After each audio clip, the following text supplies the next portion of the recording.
याद आती है।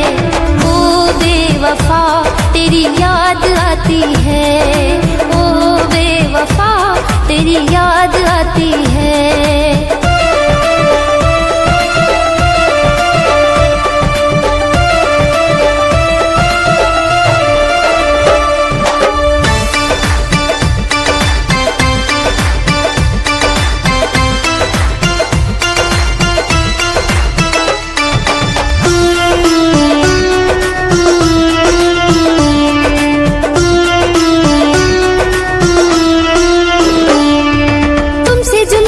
बिछड़े सनम, दिल के हुए टुकड़े टुकड़े सनम, एक पल भी सुकून से गुजरता नहीं, मेरे हालात ऐसे है बिगड़े सनम। ओ तुमसे जो मिलके यूं बिछड़े सनम, दिल के हुए टुकड़े टुकड़े सनम, एक पल भी सुकून से गुजरता नहीं, मेरे हालात ऐसे है बिगड़े सनम। लकीर तेरी इन हाथों से, लकीर तेरी इन हाथों से, क्यों ये मिट नहीं जाती है। ओ बेवफा तेरी याद आती है। ओ बेवफा तेरी याद आती है। ओ बेवफा तेरी याद आती है।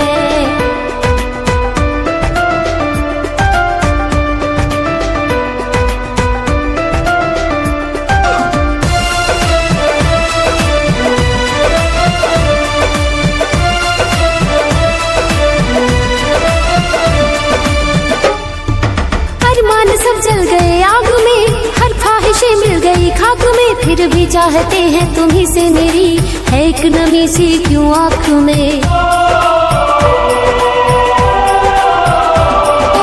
अरमान सब जल गए आग में, हर ख्वाहिशें मिल गई खाक में, फिर भी चाहते हैं तुम्ही से मेरी है एक नमी सी क्यों आँख में। कंचन के हरे एहसासों से, कंचन के हरे एहसासों से दूर क्यों नहीं जाती है।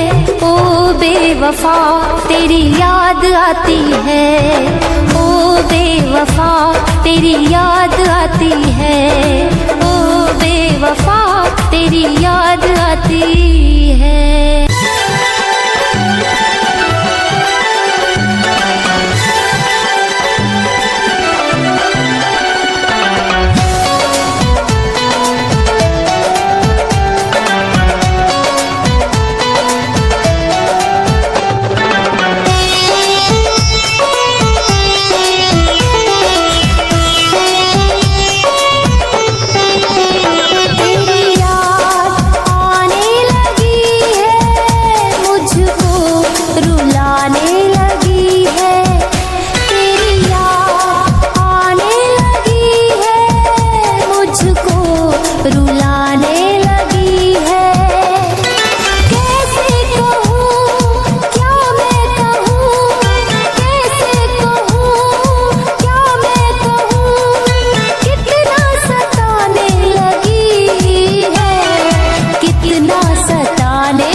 के चले गए हो तुम।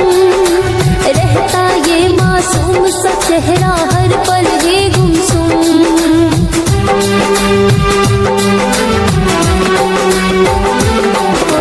अपना बना के फिर ठुकरा के चले गए हो तुम। रहता ये मासूम सा चेहरा हर पल ही गुमसुम। पहले से टूटा है दिल, पहले से टूटा है दिल। ना सितम ढाओ तुम, ना सितम ढाओ तुम। रूठ कर जाने वाले याद न आओ तुम। रूठ कर जाने वाले याद न आओ तुम।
हकीकत मेरे